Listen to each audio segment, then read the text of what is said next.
इंदौर के राजा रघुवंशी हत्याकांड के मामले में रोज पुलिस नए खुलासे कर रही। अब इस केस में एक नया मोड़ आ गया है। इसके साथ ही इस मोड़ ने एक नए शख्स की एंट्री तक करा दी है। अब इस केस में एक ऐसे किरदार की एंट्री हुई है जिसका सीधा कनेक्शन इस कांड से।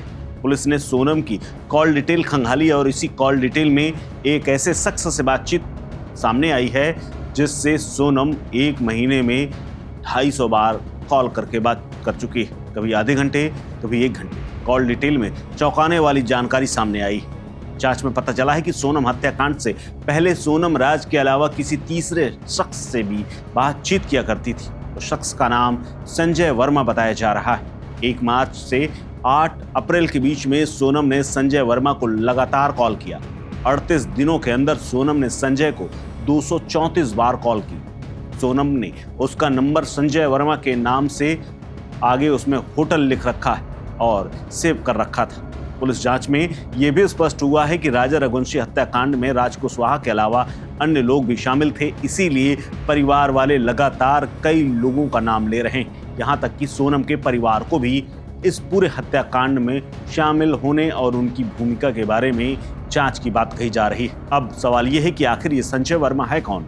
राजा के मर्डर के बाद संजय वर्मा का मोबाइल फोन लगातार स्विच ऑफ आ रहा है। बताया जा रहा है कि सोनम लगातार इससे सोना बिट्टू नाम से घंटों तक बात करती थी।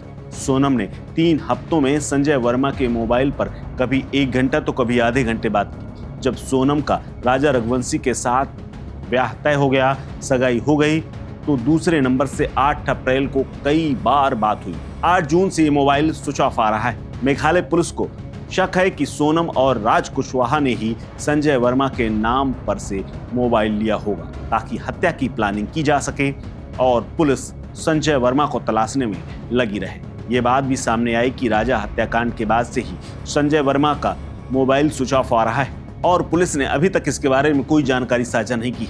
अब इस नए नाम के सामने आने के बाद जांच एक नई दिशा में भी जाती हुई दिख रही है। राजा रघुवंशी हत्याकांड में अब इस शख्स की एंट्री होने के बाद पुलिस की ओर से पुष्टि तो नहीं की गई है, लेकिन हैरान करने वाली बात यह है कि 8 जून को ही सोनम गाजीपुर में मिली थी, वो भी बदहवास हालत में। पुलिस को फर्जी नाम से सिम खरीदे जाने का शक तो है, लेकिन अब पुलिस को तीनों फोनों की भी तलाश है ताकि पता चल सके कि क्या वाकई में संजय वर्मा कोई फेक व्यक्ति है या फिर फर्जी, या फिर वाकई में कोई जीवित शख्स है जो मोबाइल बंद करके फरार है। सोनम ने हत्या के बाद राजा का फोन तोड़ दिया था और खाई में फेंक दिया था। पुलिस तीनों फोनों की तलाश में लगी हुई। राजा और सोनम ने ही राजा की हत्या की साजिश रची थी। अंदेशा इस बात का भी लगाया जा रहा है कि दोनों ने संजय वर्मा के नाम से मोबाइल फोन लिया हो और आपस में ही एक दूसरे से बातचीत करते रहे हो। ये भी सकता है कि हत्या की प्लानिंग के लिए संजय वर्मा के नाम से नंबर लिया गया हो, जिससे हत्याकांड के बाद पुलिस कंफ्यूज हो जाए और उसे कुछ न सूझे। 3 आरोपियों ने भी नई सिम ली थी और ये भी जांच में पता चला है कि शिलोंग में राजा की हत्या करने पहुंचे विशाल, आकाश और आनंद ने भी नई सिम खरीदी थी और इसी से बातचीत कर रहे थे। राजा को मारने के बाद तीनों आरोपियों ने मोबाइल नंबर और सिम फेंक दिए थे। हालांकि इस मसले में अभी तक पुलिस कुछ नहीं कह रही, लेकिन माना जा रहा है पुलिस जांच के बाद इस सिम के बारे में भी जांच पड़ताल करेगी और इसे भी केस डायरी में इंगित करेगी। फिलहाल इस खबर में इतना ही। अपडेट्स के लिए बने रहिए वन इंडिया हिंदी के साथ। नमस्कार। Subscribe to One India and never miss an update.